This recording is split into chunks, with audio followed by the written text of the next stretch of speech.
नमस्कार। इन खबर में आपका स्वागत है, जिसका हमें शिद्दत से इंतजार था कि बिहार के चुनाव परिणाम क्या होंगे। वो तो 10 नवंबर को पता चलेगा। आज तीसरे चरण का विधानसभा चुनाव संपन्न हो गया। इसके साथ ही एग्जिट पोल आने शुरू हो गए। एग्जिट पोल एक आप कह सकते हैं कि संकेत है, वो इशारा कर देता है, ठीक वैसे ही जैसे जब हम चावल पकाते हैं तो 2 या 4 दाने निकाल करके देखते हैं, उससे अंदाजा लग जाता है। कई बार एग्जिट पोल गलत भी साबित हुए हैं, लेकिन अधिकांश बार सही साबित हुए हैं।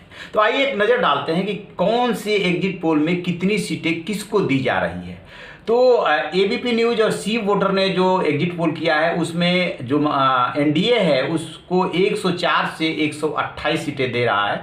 जेडीयू को 38 से 46 सीटें, यानी कि लगभग उसकी आधी सीटें हो रही हैं यदि 38 आती है तो। पहले 71 सीटें मिली थी 2015 में। बीजेपी को 66 से 74, इसको 53 सीटें मिली थी 2015 में।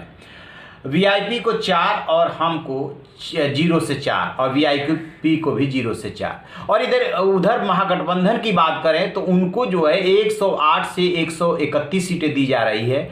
और चिराग पासवान की पार्टी जो है एलजेपी को, उसको 1 से 3 और अन्य को 4 से 8। महागठबंधन को यदि आरजेडी को अलग करें तो 80 से 81 से 89, उसको इतनी पिछली बार मिली थी।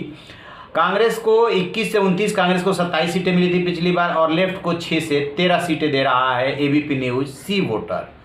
अब यदि दूसरे सर्वे की बात करें तो रिपब्लिक टीवी और जन की बात ने भी किया है, वो जो है एनडीए को दे रहा है 91 से 117, यानी कि इनको बहुमत नहीं मिल रहा है।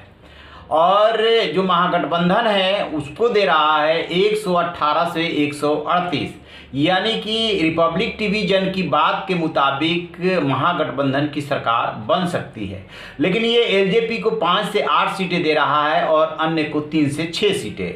ठीक इसी तरीके से तीसरे पोल की बात करें, एग्जिट पोल की, तो न्यूज़ 24 सी वोटर ने किया है। वो एनडीए को दे रहा है 116 सीटें और महागठबंधन को दे रहा है 120 सीटें। एलजेपी को 1 सीट और अन्य को 6 सीट। तो इस तरीके से एक चीज़ आप देखेंगे, जो 3 एग्जिट पोल का जिसका हमने जिक्र किया कि काफ़ी हद तक एक दूसरे के नज़दीक है।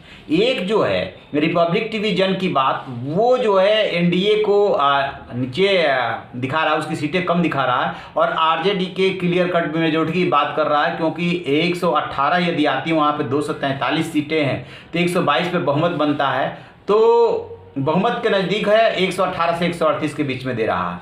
लेकिन तीनों के तीनों जो एग्जिट पोल वो एनडीए को कम सीटें दे रहे हैं, चाहे 2 कम सीट दे रहे हो, चाहे 4 कम सीट दे रहे हो, तीनों में एनडीए को कम सीटें आ रही है। और सबसे ज़्यादा उसमें जो नुकसान हुआ है वो जेडीयू को नुकसान होता हुआ सा दिख रहा है। अब सवाल ये उठ रहा है कि जो चुनाव शुरू में लग रहा था कि एनडीए एक तरफा निकल रहा है, कोई रोक नहीं सकता, आखिरी फेज आते आते इतनी लड़ाई टफ कैसे हो गई। तो इसमें कहा यह जा रहा है कि जो तेजस्वी यादव ने 10 लाख रोजगार का पासा फेंका, वो जादू का काम किया है। क्योंकि बिहार के लोग बहुत परेशान हैं, युवा घर में बैठे हुए हैं, रोजगार उनके पास नहीं है।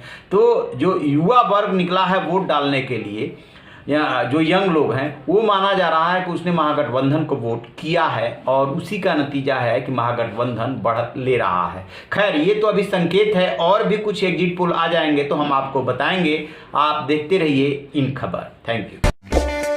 इन खबर चैनल को सब्सक्राइब करें।